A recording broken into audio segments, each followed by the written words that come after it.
बार्टी या संस्थेबद्दल ही संस्था अनुसूचित जमातीमधले जे विद्यार्थी शिक्षण घेतात त्यांना आर्थिक मदत करते, विद्यावेतन देते, फेलोशिप देते. मात्र 250 कोटींचा निधीच या संस्थेला मिळालेला नाहीये. आपल्या सोबत आहेत गोपीचंद पडळकर. गोपीचंदजी, मगाशी तुम्ही आरटी संस्थेच्या स्थापनेबद्दल मागणी केली असल्याचं सांगितलं, पण बार्टीचा जो निधी आहे तोच पोहोचलेला नाहीये. अशा वेळेला अशी जर संस्था काढली तर त्यांना वेळच्या वेळेला निधी मिळण्याचं कितपत खात्री तुम्हाला देता येते? नाही नाही, सरकारनं सामाजिक न्यायाच्या भूमिकेतून बार्टीची निर्मिती झालेली आहे आणि बार्टीचं अनुदान थांबवणं, विद्यार्थ्यांच्या भावनेशी खेळणं, त्यांचं मानसिक खच्चीकरण करणं हे भूमिका सरकारची चुकीची आहे. सरकारने बार्टीचा निधी ताबडतोब द्यायलाच पाहिजे.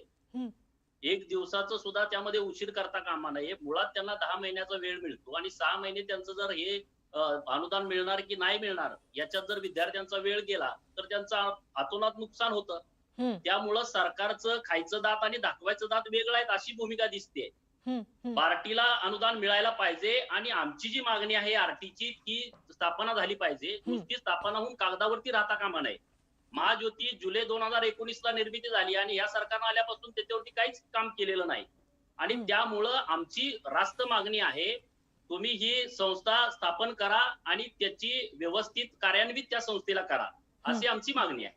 अगदी पडळकरजी, बार्टीबद्दल आम्ही जेव्हा जाणून घेतलं तेव्हा अनेक विद्यार्थी खेडापाड्यांमधनं शहरामध्ये जातात, जे MPSCची तयारी करतायत, जे PhD साठी तयारी करतायत, खूप मोठी स्वप्न घेऊन हे विद्यार्थी शहरांमध्ये येत आहेत. पण हा निधी वेळच्या वेळेला आधीच कोविडचं सगळीकडे वातावरण होतं, त्यातच हा निधी त्यांच्यापर्यंत पोहोचलेला नाहीये. प्रचंड हाल होत आहेत त्यांचे. अशा वेळेला तुम्ही काय आवाहन कराल, काय भूमिका घ्याल तुम्ही?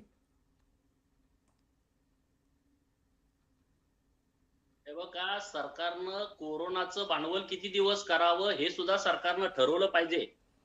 4,30,000 कोटीचं आर्थिक बजेट सरकारचं या वर्षाचं आहे आणि मग तुम्ही 4,30,000 कोटीचं बजेट नेमकं कशाचं केलंय?